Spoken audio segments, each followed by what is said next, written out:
Alors voilà, je repasse en affichage normal. Bon, donc, ce qu'on va faire ici, je vais peut-être agrandir la palette pages comme ça sur tout mon écran et demander que les pages en bas, les vignettes soient plus grandes. Donc, menu de la palette pages, je vais aller jusque les options de panneau et je vais demander que les pages soient plus grandes. Tout à l'heure, j'avais demandé que les gabarits soient plus grands. Ça se voit, ils sont plus grands que les pages. Mais maintenant, c'est les pages que je demande plus grandes. Voilà, donc je vois les pages plus grandes. J'ai une vue d'ensemble sur mon document, avec ma palette pages bien agrandie comme ça.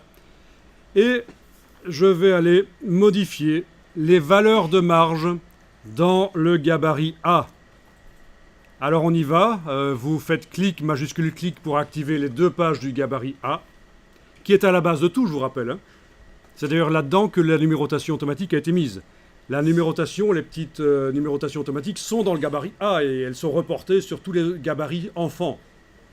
Donc si je veux modifier l'aspect de la numérotation dans ce document, ce que je vous conseille vraiment pour le travail que vous allez devoir rendre, modifier quand même l'aspect de la numérotation, faites-le dans le gabarit A, comme ça toutes les pages reçoivent votre numérotation modifiée. Je veux dire l'aspect, pour l'instant c'est des chiffres blancs dans un rond, dans un cercle rangé, mais voilà, vous pouvez changer la forme, changer ça.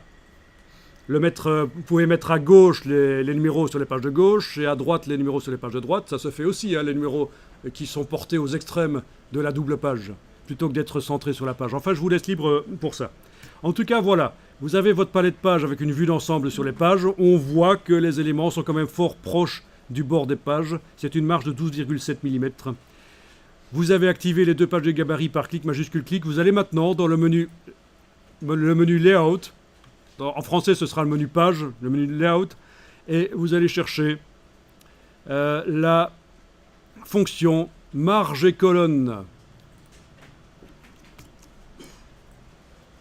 Alors, avant de faire quoi que ce soit dans cette boîte marge et colonne, avant d'aller modifier les choses ici, vous devez absolument enclencher ceci.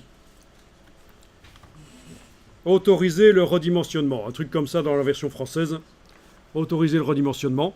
Et ça veut dire que quand vous modifiez les marges, les éléments vont se redimensionner en fonction de ça. Bon, ben essayons. Vous avez ici la chaîne qui est cassée. Hein. Je vais peut-être décocher Preview parce que mon ordinateur est un peu lent. J'irai enclencher Preview une fois que j'aurai modifié les valeurs ici. Donc vous avez tous enclenché l'autorisation de redimensionnement. Je vais ici mettre comme marge intérieure, donc près de la reliure, ce qu'on appelle le petit fond dans la version française. Je vais peut-être aller mettre 30 mm au lieu de 20. Au-dessus du document, je vais les mettre 15.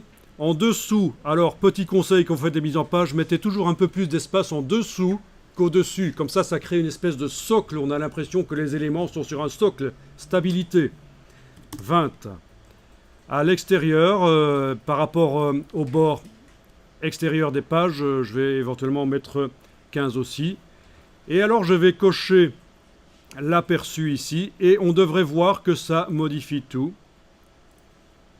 Ça va calculer normalement. Voilà, ça calcule. Et voilà, ça a bougé. Voilà. Ça a marché.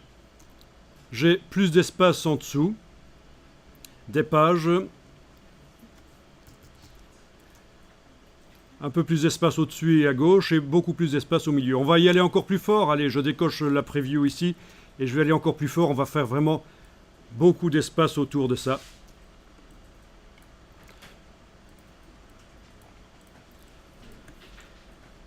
Alors, pour le dessus, je vais mettre 20. Pour le dessous, je vais mettre 30. Pour le côté, je vais mettre 25. Pour la marge intérieure, près de la reliure, 35. OK.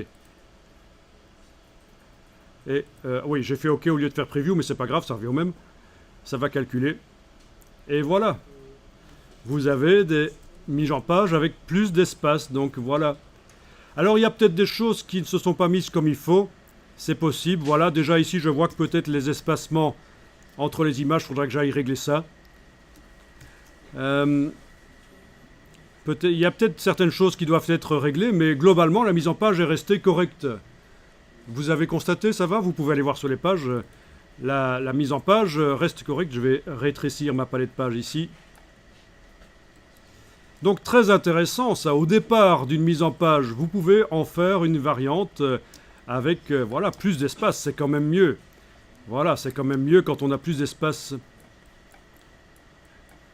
Alors bien sûr, du coup il y a du texte qui va disparaître, il faut peut-être aller retravailler les styles de paragraphes pour faire le texte plus petit ou supprimer du texte. Donc forcément, oui, hein, si la taille du caractère est restée la même, ça va poser problème. Je vais redimensionner ici l'image de ma bestiole, je la sélectionne, et pour redimensionner l'image et son contenu, c'est pas la flèche noire que j'utilise bien sûr, c'est l'outil de transformation manuelle. Quand on veut redimensionner un bloc et son contenu, voilà, je prends une poignée du coin avec Alt majuscule, je redimensionne, je lâche le bouton à souris, puis les touches Alt majuscule. Voilà, au passage, petit rappel là pour redimensionner un bloc et son contenu, outil de transformation manuelle et non pas la flèche noire, parce que la flèche noire ça recadre. Voilà, donc il y a des ajustements à faire, on est d'accord. Il y a des ajustements à faire. Peut-être que voilà, peut-être qu'il y avait des images qui ne collaient pas bien au repère. Voilà, il faut aller refaire des choses. Vous avez les repères commentés qui vont vous aider à repositionner, vous voyez, ces petites flèches qui apparaissent sur le côté quand je positionne les éléments, qui m'indiquent que là, vous voyez la petite flèche verte là, qui apparaît là, voilà, elle était là, qui m'indique que j'ai le même espace que là. Enfin voilà. Bon, c'est le B à bas, hein, je veux dire, on peut faire plus complexe comme possibilité de redimensionnement. Je vais enregistrer le document. Allez-y.